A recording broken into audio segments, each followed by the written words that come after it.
샬롬, 반갑습니다. 오늘은 사도행전 10번째 시간입니다. 저에게 있어서는 사도행전을 또 이렇게 한번 완전히 자세히는 아니지만 시간이 되어서 이렇게 쭉 그 흐름대로 보다 보니까 확실히 가는 길들이 조금 더 자세히 보이지 않는가. 그러니까 성경 강좌할 때는 이거를 너무 함축해서 보다 보니까 또 그게 잘 보이지 않고, 또 일반 대화 설교 때는 너무 또 길게 보다 보니까 이게 띄엄띄엄 보게 되는데, 우리가 이 짧은 시간 한 3주 정도면 다 볼 것 같은데, 그 정도의 시간을 통해서 우리가 사도행전에 쭉 긴 시간들을 나누다 보니 조금은 우리에게 유익한 시간이지 않을까. 그러니까 조금 욕심을 내본다면 좀 궁금한 건, 오늘 이 새벽을 열거나 또 이 말씀을 듣는 여러분에게 목사님 이거 지도를 좀 주시면 안 될까요? 라는 분들이 한 분도 없음을, 길을 다 알기 때문에 그런 건가? 아니면 다 안다라고 이렇게 좀 표현하시는 분도 있는데, 다음에 한번 시험을 한번 봐볼까? 그러니까 조금 이렇게, 왜냐면 저는 솔직히 저도 목사지만 길들을 보지 않으면 정확한 위치가 헷갈릴 때가 있습니다. 솔직히 저는 이제 제 자리에 지도를 펴놓고 계속 지금 어디쯤 갔는지, 또 감사한 건 성지순례를 갔다 오다 보니까 제가 갔던, 어제도 얘기했던 네아폴리 같은데 까발라라고 하는 곳도 제가 가봤거든요. 그러다 보니까 까발라를 지나서 차를 타고 빌립보를 지나서 조금 머리에 더 생생해지는 거죠. 그러니까 지금은 여러분이 가보지 못했지만 이런 길들의 통로를 알고 정말 우리가 성지순례를 갈 때, 목사님이 얘기했던데 까발라가 여기구나. 성경에 까발라가 없는데, 또 이럴 수 있습니다. 왜냐면 까발라라는 데는 없죠. 그러니까 네아폴리다. 유럽의 첫 번째, 아마도 바울이 터키에서 첫 번째 배를 타고 도착했던 그 장소구나. 이렇게 조금씩 기억을 해보면요, 굉장히 이 바울이 가는 길, 정말 눈물 나도록 그 길이 결코 쉽지 않습니다. 자, 차를 타고 가도 이렇게 멀다 싶은 그곳을 바울은 정말 걸어서 그곳에서 말씀을 전하고, 또 전하는 그 모습만 상상해도 그게 바로 은혜이지 않는가. 이렇게 편하게 예수 믿는 거예요. 솔직히 너무 편한 거예요.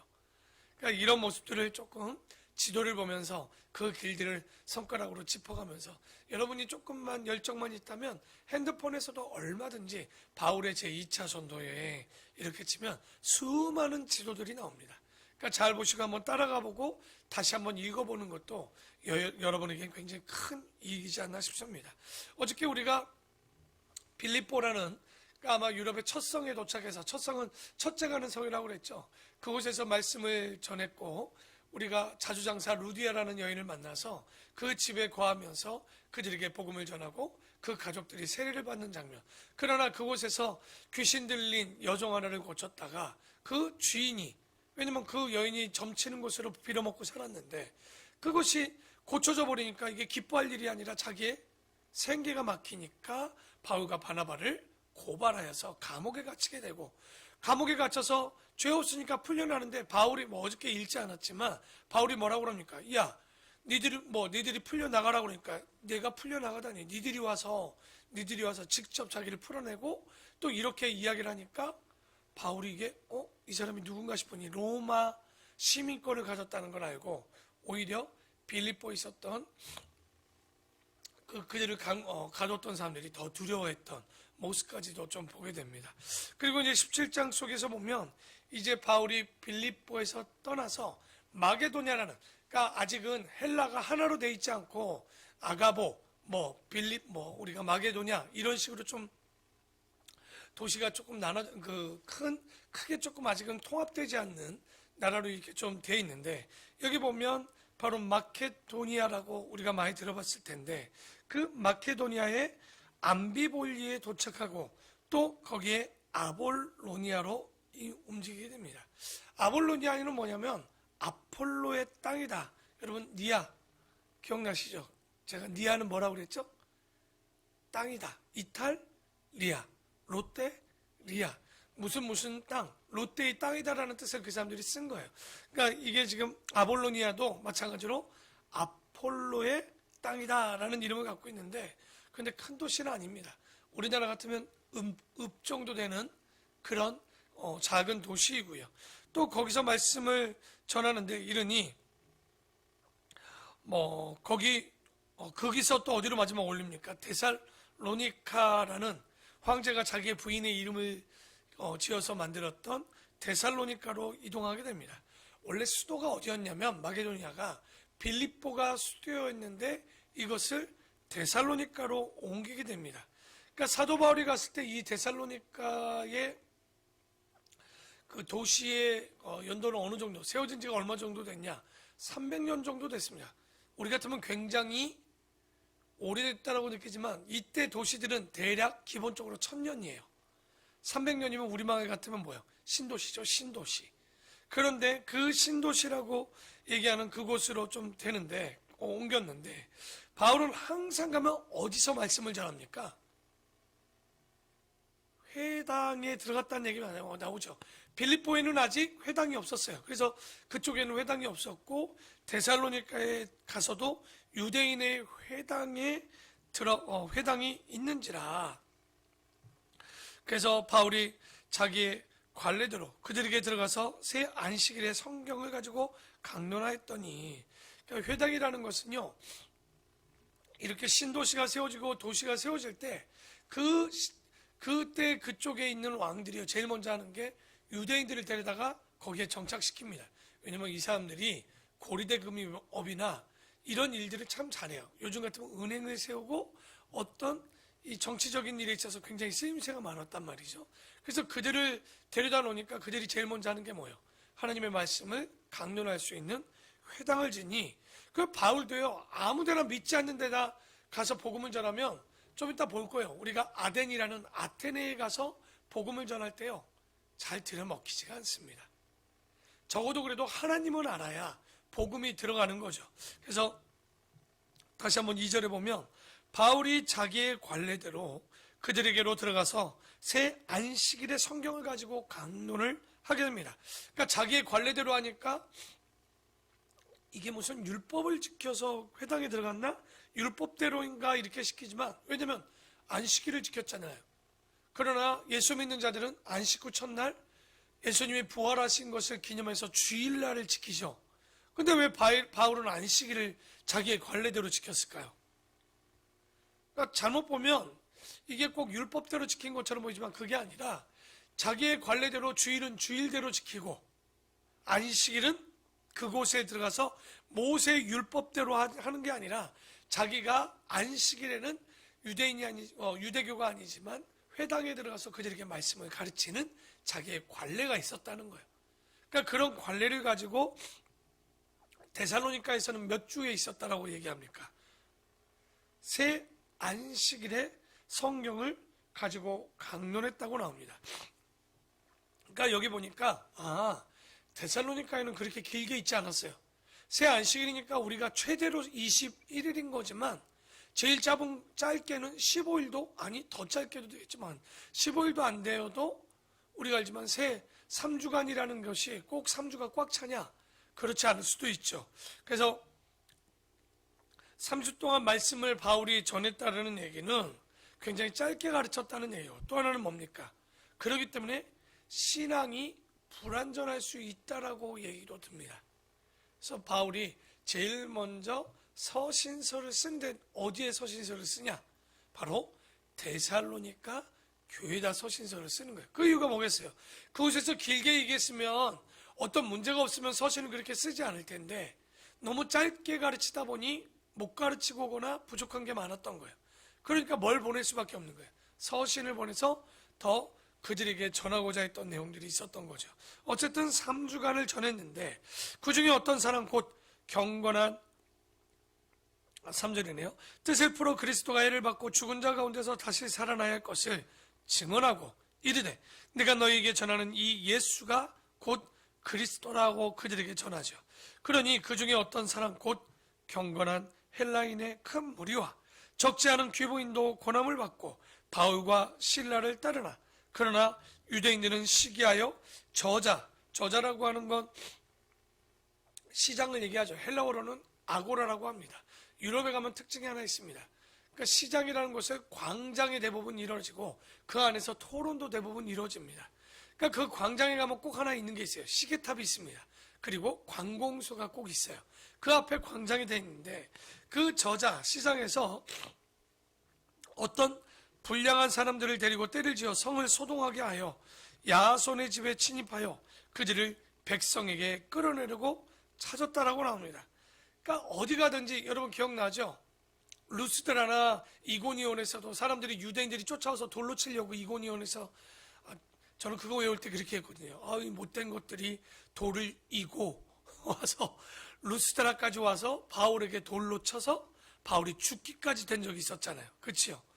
그러니까 그게 누굽니까? 그 사람들이 유대인들이었단 말이에요. 유대교를 믿는 유대인들이 이게 지금 보니까 헬라인들이 막 자기들이 여태까지 세워놨던 회당 가운데 모아두었더니 이 바울이 와가지고 말씀 하나 전했더니 많은 사람들이 회심해서 기독교로 돌아가니까 그들 입장에서는 열받는 거 맞죠. 그래서 지금 시기하는 마음으로 죽이려고 야손의 집까지 찾아왔다는 거예요. 그 야손이 누구냐? 이게 로마서 끝에 가보면 야손은 바울의 친척입니다. 친척이니까 3주 정도 또 들어가서 또 기거할 수 있었던 거예요. 그래서 야손의 집에 피해 있었는데 사람들이 지금 바울을 잡으러 야손의 집에 찾아왔는데 근데 야손이 숨겨줬더니 이게 뭡니까? 사람들이 그냥 갈 수 없으니 야손을 잡아가는 사람들과 야손을 잡아갔죠. 그러나 죄가 없으니까 보석금으로 또 풀려나게 되는 걸 보게 됩니다. 그러니 어떻게 됩니까? 이제 어쩔 수 없이 베레아로 바로 그 옆에 베레아로 피신하는데요. 10절에 보면 이 밤에 형제들이 곧 바울과 실라를 베레아로 보내니 그들이 이르러 유대인의 회당에 또 들어갑니다. 그러니까 바울은 어딜 가든지 회당에 들어가죠. 근데 이게 여기 데살로니가와 베라의 거리가 가까운 게 아닙니다. 60에서 한 70km 돼요. 그러면 하루길이 아니라 적어도 이틀길은 피해서 도망갔다는 거죠. 어떻게 보면 피해 간 거죠, 그게. 그래서 그곳에 가서 또 놀라운 건 웬만한 도시는 회당이 다 있습니다. 회당이 뭡니까? 우리 아마 외국에 가면 한인교회가 굉장히 많이 있어요. 근데 한인교회가 보면 평상시에 믿음 없는 사람들도 다 교회 다닙니다. 왜 그럴까요? 이민 가서 제일 먼저 정보를 얻을 수 있는 곳은 딴 곳이 아닙니다. 한국인들이 모이는 교회예요. 그래서 한인교회 가보면 많은 정보를 얻기 위해서 또 음식도 얻기도 하고 또 직장도 얻기도 하고 동일하게 디아스포라들도 모여 살 때 보면 유대인들끼리 정보도 나누고 이런 것들 해야 되니까 다 어디로 모이는 거예요? 회당에 모여 있는 거죠. 그래서 유대인들끼리 그 회당에 있는데 베레아에 있는 사람들은 데살로니가에 있는 사람들보다 더 너그러워서 간절한 마음으로 말씀을 받고 이것이 그런가 하여 날마다 성경을 상고합니다. 아주 분석했다는 얘기죠. 그러니까 이 베레아 사람들이 성경을 대충 본 게 아니라 상세히 자세히 처음부터 끝까지 봤다는 얘기예요.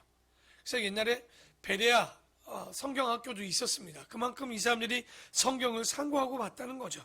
그래서 13절에 데살로니가에 13절입니다. 그냥 봅시다. 데살로니가에 있는 유대인들은 바울이 하나님의 말씀을 베레아에 전하는 줄을 알고 거기도 가서 무리를 움직여 아까 그 데살로니가에서도 잡으려고 했잖아요. 여러분 70km를 또 걸어와서 바울을 잡겠다고 제가 계속 얘기합니다. 진짜 악인들의 열심은 이거 작심하지 않으면 이거 못하는 일 아닙니까? 여러분 아무리 밉다고 70km까지 쫓아가서 그 사람 잡으러 갑니까? 이게 대단한 열심이에요. 이거 쫓아갈 수 없는 거예요. 그래서 14절에 형제들이 곧 바울을 내보내어 바다까지 가게 하되 실라와 디모데는 거기에 머물게 합니다. 거기가 어디예요? 베레아에 머물게 하고 먼저 바울만 피신을 시킵니다. 그래서 바울이 어디로 가냐? 아덴으로 갑니다. 혼자 아덴으로 가는데 문제는 바울 같은 능력 있는 자도요. 혼자 가니까 힘이 없는 거예요. 또 두렵고 염려도 하였던 거죠.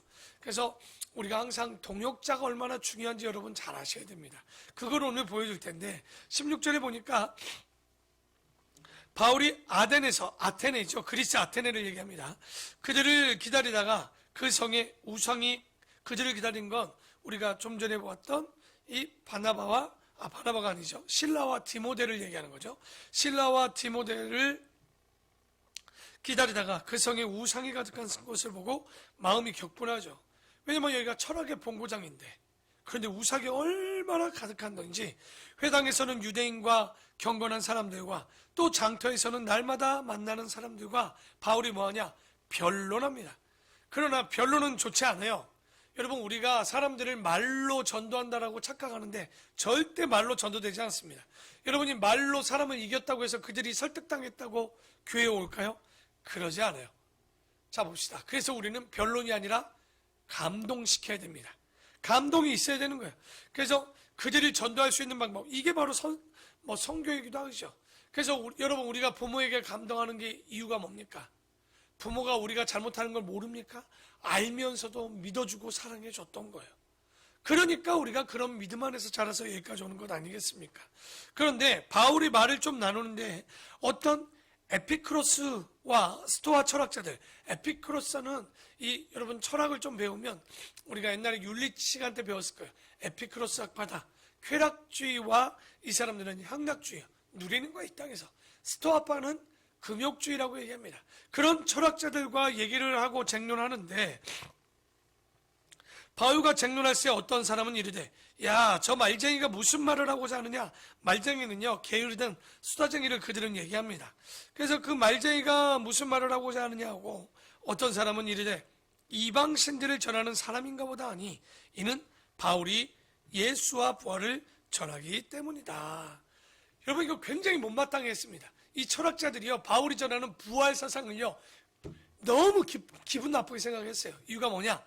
여러분, 철학이 나오는 건 두 가지예요. 하나, 자기가 어디서 시작됐는지, 또 하나, 어디로 갈지, 죽음에 대한 궁금증이 얼마나 많은지 모릅니다. 그런데 철학자들의 끝은 뭐냐? 죽음은 뭐냐? 뭐라고 생각했냐면 700~800년 동안 철학의 끝을 찾았는데, 철학에서 죽음은요, 영혼이라는 신령한 물질이 육신이라는 악한 것이 사는 것이 인생인데, 죽음을 통해서 더럽고 추악한 육신에서 벗어나는 것, 영혼이 죽음을 통해서 육신에서 해방되는 것이 철학이에요.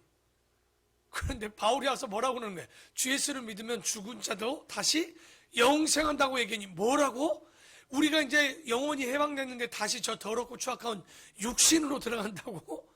그러니까 말 껍데기도 안 되는 얘기를 하고 있는 거예요. 그러니까 얼마나 그게 황당했겠습니까? 그런데 바울이요, 그 아테네 신전 보면 파르테논 신전인데, 그 밑에 보면요, 아크로폴리스라는 그 아테네 신전이 이렇게 보이는 데가 있습니다. 중간에 조금만 내려오면 그게 아레오바고라는 큰 돌 하나가 있어요. 그 위에 올라가서 그들이 바로 바울이 이런 말씀들을 전했지만, 결론은 뭐냐? 믿는 자가 몇 명 되지 않았다로. 이게 34절에 나오죠. 몇 사람이 그를 가까이하여 믿으니 그 중에 아레오바고 관리 디오니시스와 다말이라는 여자와 또 다른 사람 몇 명만 믿고 없는 거예요. 그러니까 여러분, 말로는 복음이 전해지는 게 아니라는 걸 또 보여주고, 바울이 혼자서는 큰 힘을 내지 못했다는 것도 봅니다. 그리고 이제 18장을 보면 어디로 이동하냐? 아테네에서 고린도로 가게 됩니다. 그런데 바울이 이곳에서 몇 년간 있냐? 1년 6개월, 18개월간을 그곳에서 가르치고 또 성경을 써서 보내기도 합니다. 그러니까 고린도에서 쓰여진 서신이 뭐냐?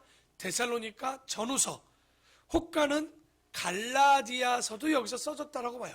누구는 에베소에서 이것이 써졌다고도 보는데, 학자마다 다르다는 얘기는 정확히 어디라고 얘기할 수는 없지만 이 갈라디아서를 거기서 쓰지 않았나 싶기도 하는데, 여러분, 우리가 좀 전에 봤던 아덴도 큰 도시긴 하나 고린도도 가봤더니 굉장히 큰 도시입니다. 신전도 있고 굉장히 큰 도시인데, 이게 아테네만큼 쌍벽을 이루는 도시였습니다. 인구가 진짜 많을 때는 60만 정도 됐어요.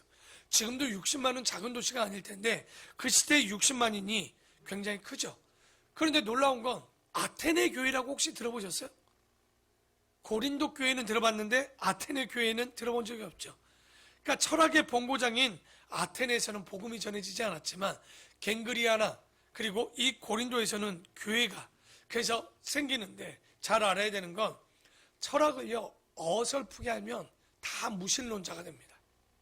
그러나 제대로 믿으면 하나님을 믿게 되어 있는 거예요. 그런데 그들은 제대로 믿지 않았던 거죠. 그래서 18장 1절에 보면 그 후에 바울이 아덴을 떠나 고린도에 이르러 아굴라라 하는 본도에서 난 유대인 한 사람을 만나니. 그러니까 바울은 2차 전도행 때 인물들을 만납니다. 누구를 만났죠? 제일 먼저 디모데, 그리고 누가, 그리고 지금 또 누구를 만납니까? 아볼로. 아볼로 하면 또 아굴라죠. 아볼로가 아니라 아굴라 하면 또 누가 생각나요? 브리스길라도 생각나죠. 부부잖아요. 아굴라와 브리스길라라고 한 이 부부를 만나는데, 이 아굴라를 보니까 이 사람이 본도, 제주도처럼 섬도차가 아닙니다. 폰투스라는 그 터키 중부에 있는 도시입니다. 그러니까 원래 거기 있었는데 어디까지 가 있었냐, 이 사람이? 로마까지 간 거예요. 이 본도에서 난 유대인 한 사람을 만나니 글라디오가 황제 되었을 때 모든 유대인들에게 명하여 로마에게서 추방령을 당합니다. 떠나라고 한 고로 그가 그의 아내 브리스길라와 함께 이탈리아로부터 새로운지라 바울이 그들에게 가매. 그러니까 바울이 만난 이 사람이 왜 대단했냐면, 태어난 건 유대인인데 폰투스라는 곳에 태어났고 어디까지? 로마까지 가서 비즈니스를 하다가 클라디오스라는 황제에 의해서 고린도까지 또 다시 오는. 여러분, 비행기가 있습니까? 차가 있습니까? 굉장히 세계적인 안목을 가지고 있는 사람이에요. 이 사람이 그 시대에 이렇게 이민 다닌다는 게 쉬운 게 아니잖아요.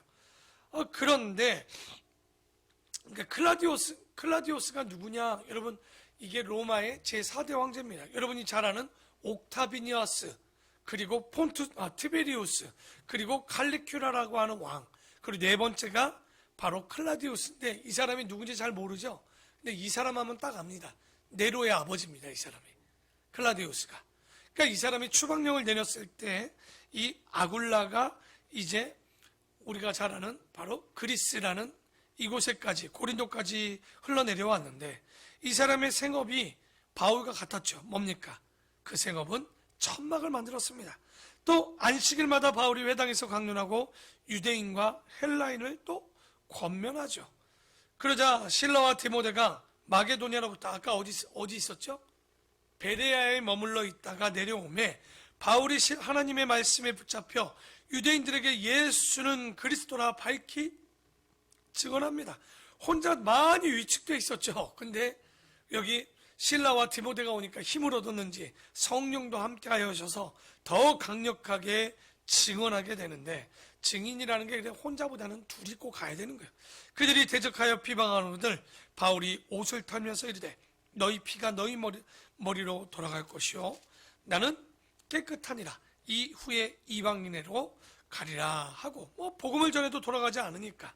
그래서 거기서 옮겨 하나님을 경외하는 디도, 유스도라고 하는 사람의 집에 들어가니 그 집은 회당 옆이라. 그 회당장 그리스보가 온 지방과 더불어 주를 믿으며 수많은 고린도 사람도 듣고 믿어. 그 믿음이라는 건 항상 어디서 나요? 들으면서 날 수밖에 없는 게, 성경책을 갖지도 않았으니 회당에서 전해지는 말씀을 듣고 믿게 되는 거. 그러니까 듣고 못 믿는 사람은요, 봐도 못 믿습니다.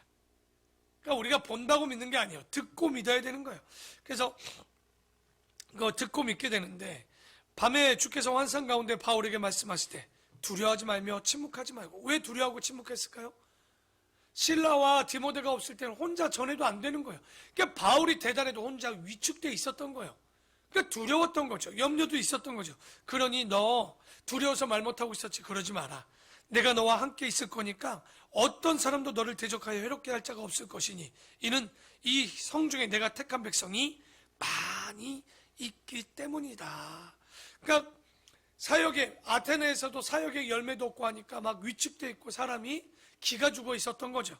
그러니까 고린도에 와서도 많이 위축된 모습에 있었는데 주님께서 함께 해주시고, 또한 디모데와 실라가 함께 하니까 이제 너 그럴 것 없다. 그러면서 1년 6개월을 머물며 그들 가운데 하나님의 말씀을 가르치는 거예요. 그래서 여기서 뭐가 기록되냐? 데살로니가 전후서, 갈라디아서가 기록되지 않았는가? 여기서 왜 이렇게 고린도에 있으면서 데살로니가에 편지를 보낼까요? 아까 얘기했죠. 새 안식에 3주 정도밖에 있지 않았기 때문에 분명히 그 데살로니가에 애가 타고 전해야 될 내용들이 많이 있었을 거예요. 근데 전하려고 했는데 그들이 잡으려고 하니까 어쩔 수 없이 3주만 있고 피하지 않았습니까? 그러니까 이런 것들을 잘 기억하시고 오늘 말씀을 통해서 깨닫는 건 혼자 일할 수는 없다. 바울 같은 능력자도 주님이 함께 하시지 않으면 안 될 것이고, 두 번째는 그를 돕는 조력자가 없으면, 동역자가 없으면 안 되는 거예요. 여러분, 그래서 아름다운 본교 안에 여러분의 동역자를 세우십시오. 그럴 때 주님도 함께 하시고 능력도 부어주시고 함께 은혜를 갑절로 주실 줄 믿습니다.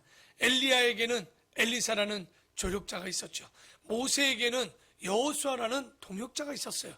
에스라에게는 느헤미야라는 동역자가 또 있었다는 거예요.